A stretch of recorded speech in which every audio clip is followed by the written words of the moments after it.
Прадукцыя беларускага расследавальніцкага цэнтру для Белсат ТВ.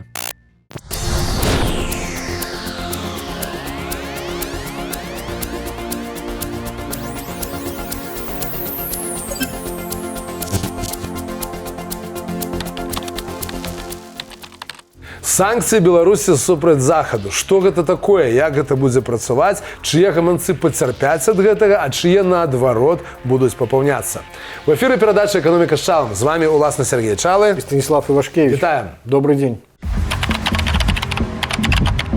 В ноябре Нацбанк вернулся к продаже валюты.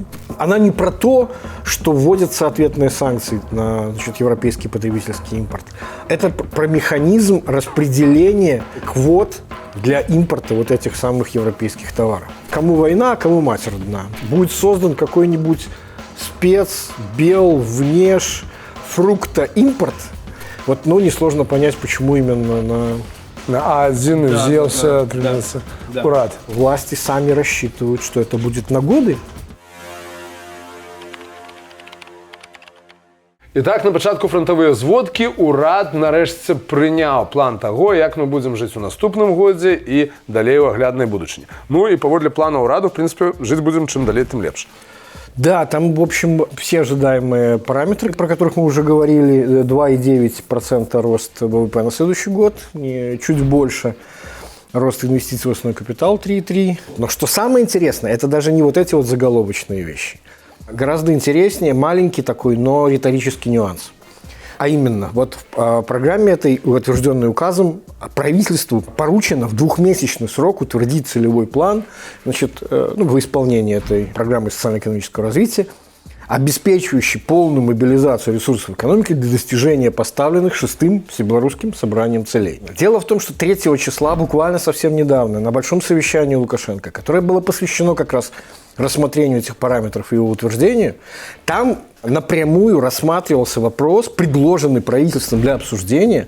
Слушайте, а давайте, может быть, мы откажемся от планов, которые мы принимали на 5-летку, потому что они все более начинают выглядеть нереалистичны. Я просто напомню, о чем там шла речь. Там действительно на следующий год они совпадают. Там должно было быть 2,9, и они записали 2,9. Другое дело, что на 21 было чуть меньше, там 1,8, будет 2 с небольшим.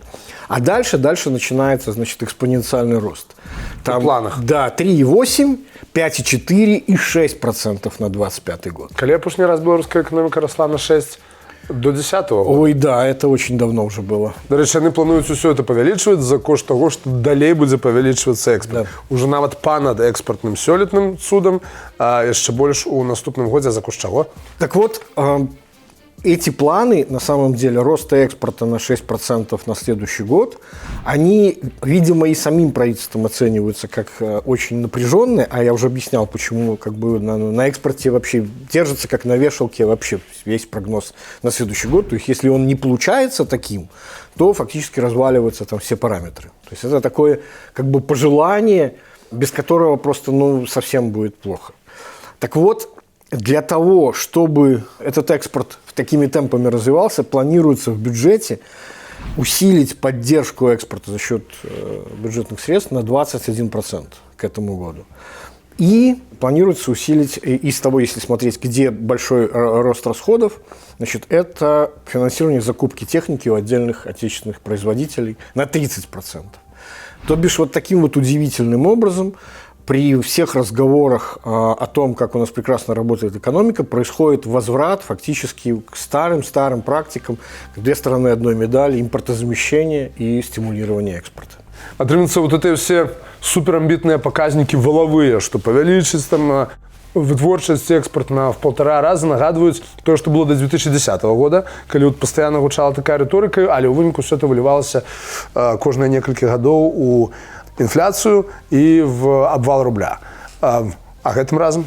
Вот по инфляции происходит довольно интересная история. Вроде как поручено, ее сделать 6%, на следующий год. При сейчас нынешних 10,3%, чуть-чуть меньше, уменьшаются темпы год к году. Было 10,5%, сейчас 10,3%.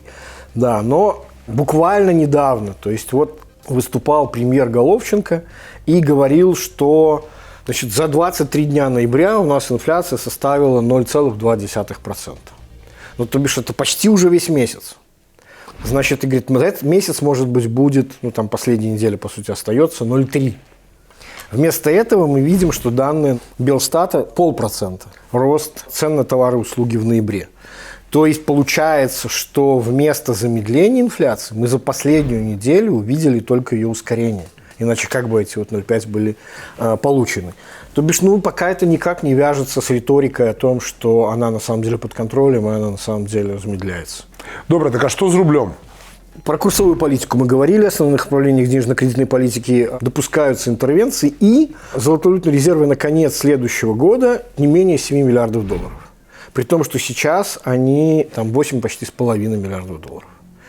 То бишь в негативном сценарии подразумевается, что около 1,5 может быть израсходовано на что? Вот как раз на сдерживание этих самых колебаний белорусского рубля. Валютная интервенция, ну, альбо так само для того, каб пазыкі вяртаць, калі расейцы недастаткова перапазычаць. Я думаю, что все-таки это подразумевается именно как заначка для интервенции, особенно с учетом того, что, судя по всему, есть достаточное основание полагать, что в ноябре Нацбанк вернулся к продаже валюты, к сдерживанию вот этих самых колебаний. Это же как раз был месяц, когда пошел резкий рост курсов доллара и евро против белорусского рубля. То есть где-то несколько десятков миллионов долларов были потрачены для того, чтобы не так быстро ослабевал белорусский рубль. Уже потребовало вот участие Национального банка на валютном рынке.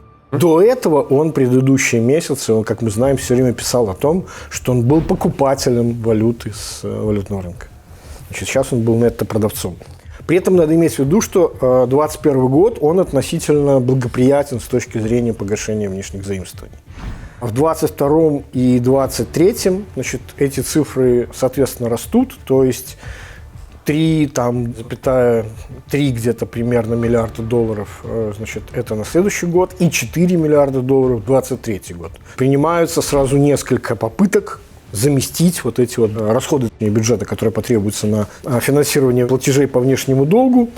Принято специально, это довольно такое беспрецедентное событие, потому что обычно значит, директивы Лукашенко принимаются по каким-то отдельным направлениям внутренней политики, а сейчас она, значит, вот 9-я директива о развитии двусторонних отношений, значит, с Китаем. Вот, где, среди прочего, конкретно вот расписано, чего мы от него хотим. Предлагается так поработать с инвестиционными фондами китайскими, там и Азиатский банк инфраструктурный, и Китайский Евразийский фонд, фонд Шелкового пути и так далее, для того, чтобы привлекать ежегодно не менее 500 миллионов долларов США в эквиваленте.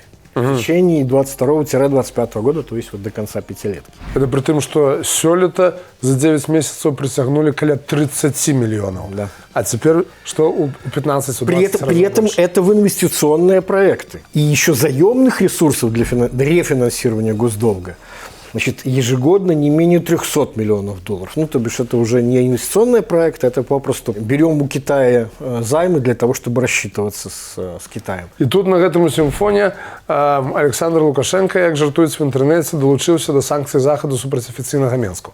Да, наконец подготовлено было постановление, значит, 700-е о том, какие же, собственно, будут у нас контрсанкции. То есть, как я понимаю, логика была примерно следующая. Необходимо запретить какую-то часть импорта из стран, которые ведут к нам там недружественную политику. И нужно примерно, почему вот должна выполняться симметричность, то есть примерно нужно было найти на ту же сумму, насколько примерно вот оценивалось правительством влияние этих санкций. То есть там были оценки 200-300 миллионов, потом я видел 500 миллионов. В определенном смысле это новый шаг для нас. Значит, что сразу удивляет, это то, что, значит, санкции направлены исключительно только на потребительский импорт и только на продовольствие.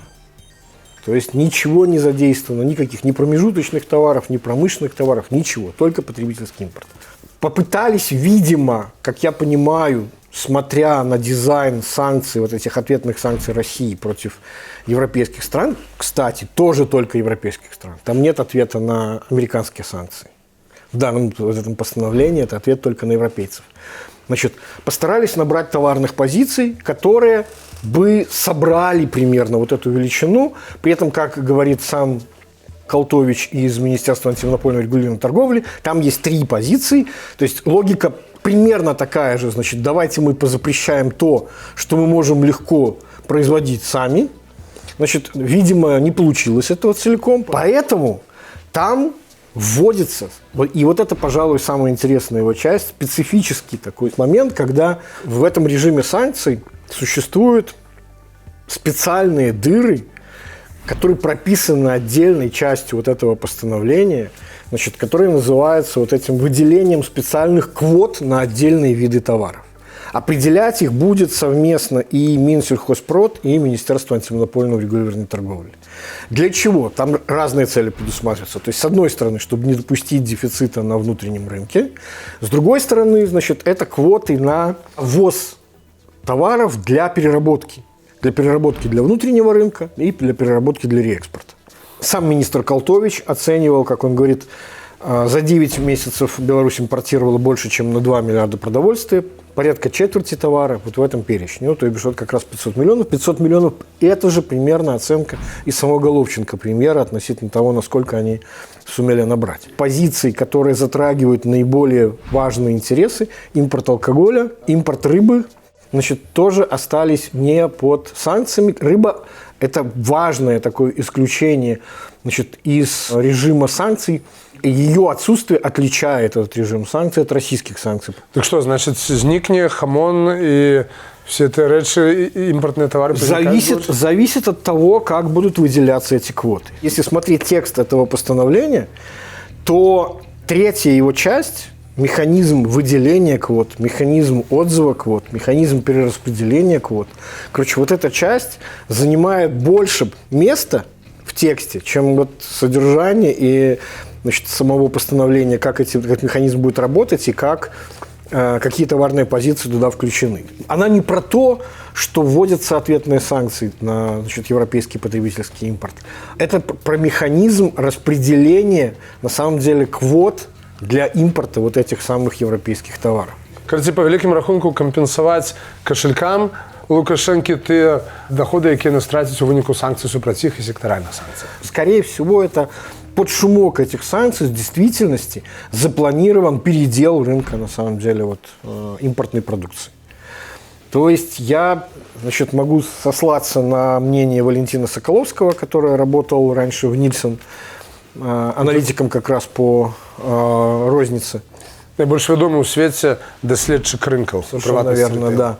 И вот он говорит, что с моей точки зрения мы увидим, как сказать, вообще наиболее вопиющий механизм. Будет создан какой-нибудь спец-бел-внеш фрукта-импорт, в котором там, условно говоря, половина, значит, будет государству принадлежать, ну, какому-то там исполкому или управлению делами, там половина какому-нибудь олигарху, да, и который, собственно, и будет получать львиную долю вот этой квоты и дальше уже распространять по торговым сетям. Вот, то есть по поводу, значит, влияния этих санкций на потребительский рынок. Значит, поспешил тут же министр Колтович сказать, что нет, никакого влияния не окажет, мы там жестко потребуем соблюдать, там есть это в постановлении. Мы знаем уже, как у них получается, значит, жестко соблюдать. Опыт российских санкций показывает, что всегда вот такого рода эмбарго всегда приводит к увеличению цены. Что тычыцца Лукашэнкі, у ягоным атачэнні гучаць розныя заклікі не абмежавацца гэтым яшчэ дадаткова весці контрсанкцыі супраць Запада. Да. Помнишь, в свое время мы приводили слова Михаила Ковалева, такой профессор БГУ на экономическом факультете, который рассказывал, какие вообще может ответные меры применить Беларусь там, по отношению к Западу. Ну и там получалось, что почти все, что он называл, это был такой вот бомбежка Воложина, собственно, там этот термин впервые был придуман. И он выступил с еще одним креативным предложением, среди прочего. Там есть много довольно тревожных вещей. Вот что он говорит. Раз они создают нам проблемы с расчетами в евро и долларах, мы можем ввести разрешительный принцип конвертации выручки, заработанными иностранными предприятиями здесь. Этим должна заниматься специальная комиссия. То есть прибыль, которая, говорит, он получается на территории Беларуси, мы запрещаем эту прибыль временно до снятия санкций вывозить, значит, инвестируете ее в Беларуси, а конвертировать в валюту и вывозить из страны, значит, нельзя. Почему вот это на самом деле очень такой важный нюанс, потому что в действительности кто является главным, так сказать, источником вывоза, то есть да, нетто отрицательные, негативные инвестиции в Беларусь, ну, то есть вывоз капитала выше, чем вложение в них. Ну, понятно, что первое место, конечно же, всегда занимает «Газпром-Трансгаз». Вот. А еще там идет сектор телекоммуникаций, который всегда был отрицательным. Он с 2015 года, значит, вот по итогам 9 месяцев 2021 года чистый вывоз инвестиций 63 миллиона долларов. Вот, ну, несложно понять, почему именно на А1 взялся тримається улади. Ну, а тим часом улады спрабуюць яшчэ атрымаць выгаду, яны думаюць, што это будзе выгада ад гэтага супрацьстаяння, это значыць, што яны могуць накласці гандлёвыя абмежаванні насуперак дамове аб Еўразійскім саюзе і насуперак там правілам ВТО, аб уступленні, у которой Беларусь вядзе перамовы, то бок яны хочуць увесці новыя абмежаванні на імпорт, каб развіваць імпортазамяшчальную прадукцыю. Да. Так у себя. Да, как всегда, вот просыпается вот эта вот идея импортозамещения. Соответственно, как только зашел разговор о санкциях, тут же пошел разговор об импортозамещении. И вот буквально глава Минэкономики Червяков говорит, уже на сегодняшний день предложено 170 импортозамещающих проектов на общую сумму там порядка 5 миллиардов долларов, 13 миллиардов белорусских рублей. Вот, выбрали уже, значит, из них 47 наиболее значимых. Это порядка 3 миллиардов долларов. Ну, так может быть и добра. Будет у нас властная вытворчесть, якая вырастет, дзякуючи этому. Важный момент, который нужно иметь в виду. Даже если планировался благими намерениями получить эффект российских контрсанкций, который действительно кое-где привел к неплохим результатам. Ну, например, там да, ну или, скажем, стейки появились, да, которых вообще не было в России до этого. Да, в Беларуси по-прежнему их нет, потому что у нас молочное в основном животноводство. Вот. Два важных фактора, которые работают для того, чтобы вот такое эмбарго сработало, чтобы отечественный производитель заместил выпадающие продукты. Это длительность этих санкций и глубина и емкость внутреннего рынка. Ты же понимаешь, что эти санкции вводятся на год, два, три, да, то нет смысла вкладываться в новые мощности для того, чтобы как бы замещать выпадающий импорт. Имеет смысл это делать только на случай, если рынок достаточно объемен для того, ну, чтобы оправдать, как сказать, эффект масштаба вложений в это производство. Вот. Беларусь явно, как сказать, ну, по второму пункту точно не соответствует этому. По времени, вот это вот интересный нюанс. Вполне возможно, что планируется, что это работать будет долго, несмотря на то, что эти санкции официально прописаны как работающие там, на 6 месяцев. Ну, то бишь, что это означает? Что власти сами рассчитывают, что это будет на годы? Ну, такая политика по отношению к странам Европейского Союза. Ну, разве что только в этом случае. То есть это единственное объяснение. Ну, потому что любые другие объяснения, они оказываются гораздо менее приглядными. Это, как сказать, кому война, а кому мать родна. Мы на этом как раз еще и заработаем. Вот как бы есть политика Лукашенко. Окей, говорят чиновники, мы ее реализуем таким образом, чтобы себя в накладе не оставить. Але неяк это выглядае вельмі мала схавана, менш схавана, чым раней. Ці это я не звяртаў увагі, ці это реально зараз просто гэтыя схемы крышечку становятся больш бессаромными? Ну, я думаю, здесь единственное объяснение. Я думаю, что они сами не верят в то, что это может быть сколько-нибудь долго, и поэтому подразумевают, что заработать нужно как можно быстрее. Никто не знает, чем это все закончится. Каб не пропустить новые выпуски передачи «Экономика с Шалом», подписывайтесь на телеканал Белсат в YouTube и в социальных сетях. До речі, у соціальних сетках на Фейсбуку Сергей почав отказываться в группе «Экономика с Шалом» на ваши питания. Поэтому оставляйте там ваши вопросы. На многие из них я отвечу прямо там. Самые интересные будут отвечены в этой передаче. С вами был Сергей Чалы. И Станислав Ивашкевич. До встречи. Всего доброго. Гэтая праграма была створана беларускім расследавальніцкім цэнтрам для Белсат ТВ.